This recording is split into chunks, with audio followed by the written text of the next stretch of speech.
નમસ્કાર, આપ જોઈ રહ્યા છો TV9। હું છું હાર્દિક મોદી। શરૂઆત કરીએ સમાચારોની, જ્યાં સુરતના રાંદેરમાં 5 કરોડ રૂપિયાની લૂંટનો જે કેસ છે, 4 આરોપી વલસાડ જિલ્લામાંથી ઝડપાયા છે।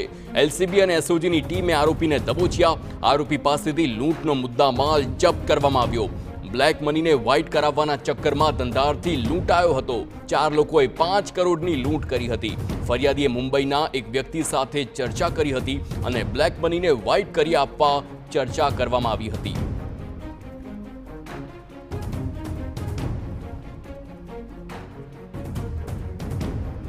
સંવાદદાતા બળદેવ સુથાર ફોન લાઈન પર છે। બળદેવ, જણાવશો 5 કરોડની લૂંટનો આખો આ કેસ અને હવે બ્લેક મનીની વાત સામે આવી રહી છે, શું છે આખી ઘટના?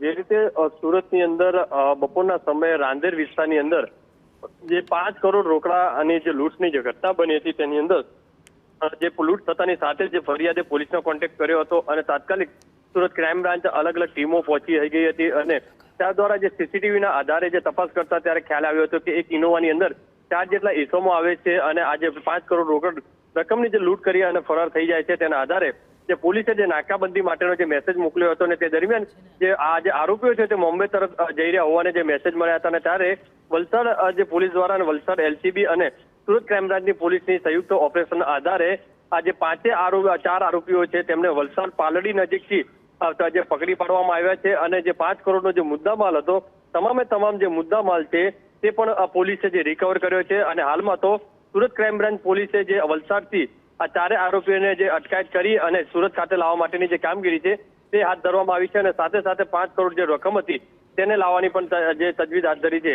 પણ મહત્વની વસ્તુ એ છે કે આ જે 5 કરોડ જે વાત હતી તે 2 નંબરના હોવાની જે વાત ચાલી રહી છે, કારણ કે જે આ 5 કરોડની જે રકમ હતી જે ફરિયાદીના હતા અને ફરિયાદીએ વ્હાઇટના જે એન્ટ્રી પાડવાની હોવાના કારણે આ જે આરોપીઓ છે તેમનો સાથે કોન્ટેક્ટ થયો હતો।